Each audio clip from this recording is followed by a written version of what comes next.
we are going to right now do base coating so that you can learn to paint it yourself. I've got a mirror that my husband brought home, not sure from where. You can see it's got a lot of imperfections in it, but you know what? That's perfectly fine, because when we're finished, this mirror will be perfectly imperfect. So I've got my brush, my 2-inch angle brush, which are my go-to favorites. Love it. I do not wet my brush or anything when I'm starting. I'm going to dip in my paint. So we've got our paint it yourself PIY paint. I shake it up a little tiny bit, nothing super, and then I open it. Now, sometimes my brother-in-law tightens it just a bit too tight, so there's a trick for getting it off. If you go to take your lid off and it is a little bit snug, then what you do, what we call burping, you hit the bottom and it will automatically release the lid.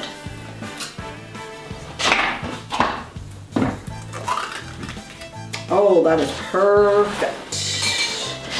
I just love every time I open the paint, it's just perfect. So now I don't do anything fancy and you don't need to either.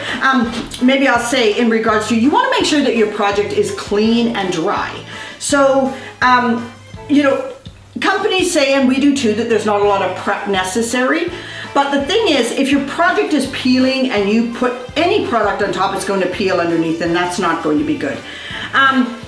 You want to make sure that there's not a lot of grease and grime on your project. I usually just dust it all off, take a light little rag, and just make sure that I've got everything off. Some of the stuff that we get has cobwebs and stuff on it too, right? So okay, I am going to just start painting. Now you're going to notice that I have not taped up or anything on the mirror, and that's because with the PIY paint products, until it is sealed, it really doesn't stick.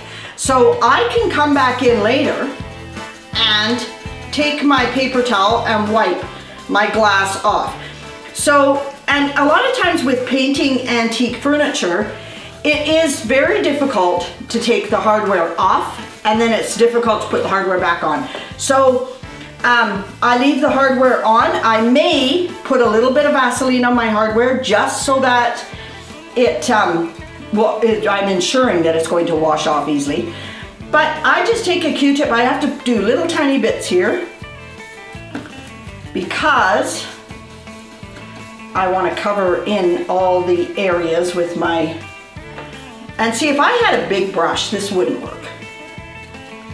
And I am kind of a messy painter, and if you notice, I'm painting on my dining room table. Now, I probably should have had like a drop cloth there, but I'm showing you that you don't need a lot of room. Like some people say, I can't paint anything because I don't have a big garage. You don't need a big garage. You can paint in your dining room, in your kitchen. Just put down, if you don't have a drop cloth, put down an old sheet, or I don't know, a towel. Go up to my sister's, get one of her curtains. Something. You'll notice when you're painting too, which I will hold up in a bit, that the paint is, as it's drying, it gets a little bit, that you know, it looks like it's light, and that's fine, because what it's doing is it is adhering itself to this wood. There are some wood products that have what we call bleed through. So sometimes you'll get like a tan and whatever coming through. So if you find that it's bleeding, you can do one of two things. You can either go and get like a Kills primer and paint it with that first, or you can use our paste wax the project first, and then it should stop that.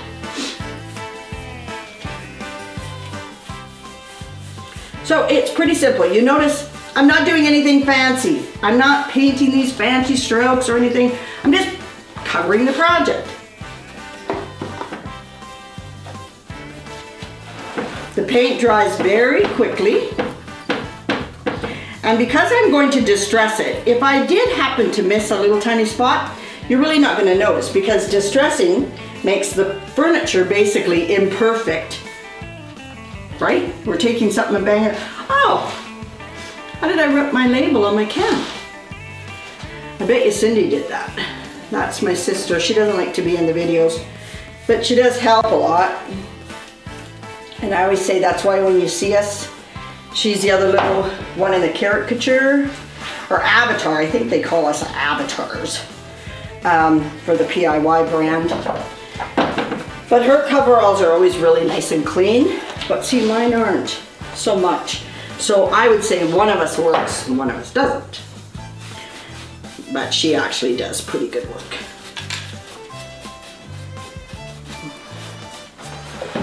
So that's a pretty good first coat I've got going on here.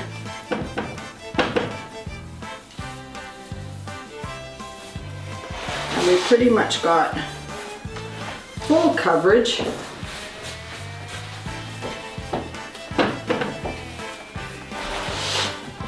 You see what's in? On the top, there's another spot. Up on the top. That's one thing Cindy's good for, is that she guides me on this if I get stuff where I miss spots.